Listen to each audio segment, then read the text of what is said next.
We're going to go to Heber City next, where we have Representative Powell, who has a question about federal and state sentencing reform. Representative, you're on the line with Senator Lee. Hello, Craig. Well, hello, Senator. It's a pleasure. Thank you for hosting this special town hall for our counties. I really appreciate that. Thank you. You know, Senator Lee, here's my question. Last year, the Utah legislature was involved in what was known as the Justice Reinvestment Initiative, which is some sentencing reform similar to the leadership that you've provided on the federal level. And some of the police in my jurisdiction expressed some concern at that point about reducing some of the sentences for some of the drug offenders and things. And, you know, I've thought a lot about this issue, and I've read actually a lot what you have done on this issue, and it's been groundbreaking in Washington. Recently in the state, just really over the past few months, we've had a few high-profile incidents. I think really coincidences or just some, you know, freak instances when we've had some violent offenders reoffend. What are your thoughts about the sentencing reform and the possibilities that we might be possibly endangering the public by essentially decriminalizing, you know, some of the offenses? Okay, thank you very much, Representative Powell, not only for your question, but also for your faithful service to the state. Your constituents are lucky to have you, and I'm grateful as a Utahn for the hard work that you provide to the state and for your attention to detail on this and so many other issues.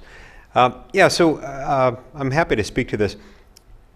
From time to time, we see people doing things they shouldn't do. We see people committing crimes. When we see them committing crimes, we've got to remember that we've got to make our criminal justice system as effective and as efficient as possible.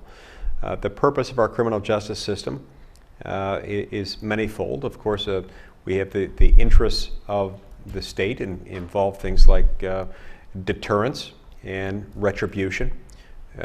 We've got to have someone standing up for the victims of crime.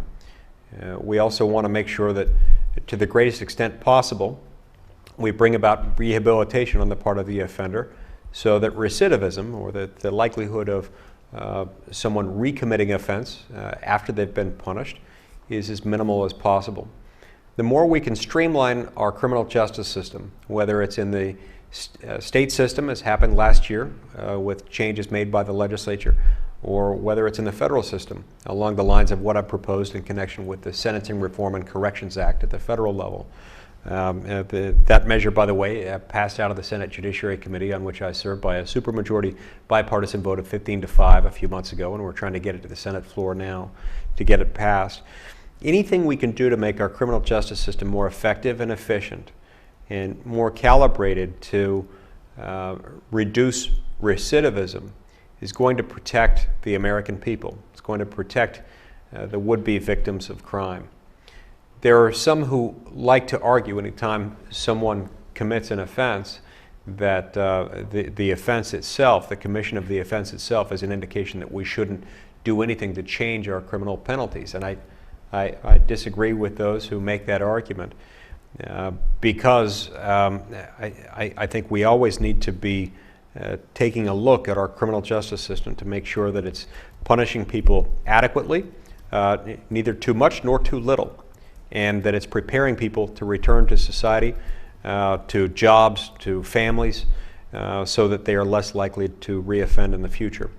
We can't be deterred by fear when we undertake these actions, especially if it's fear just based on the categorical view that any change to our criminal justice system is necessarily going to make people less safe.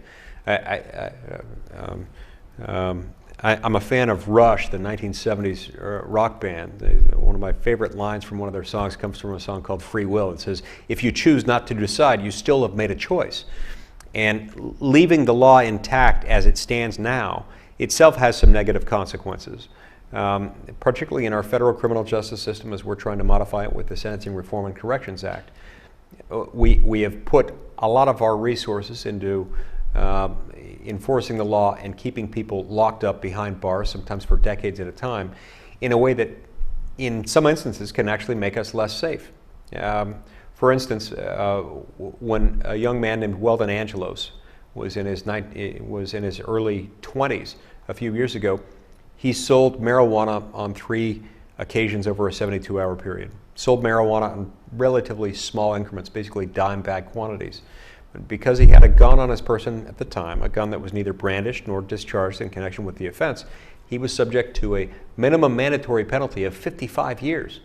The federal judge imposing the sentence took the unusual step of issuing an opinion explaining that this sentence was wrong, but that he had no choice, that his hands were tied by federal law, and that only Congress could change this law.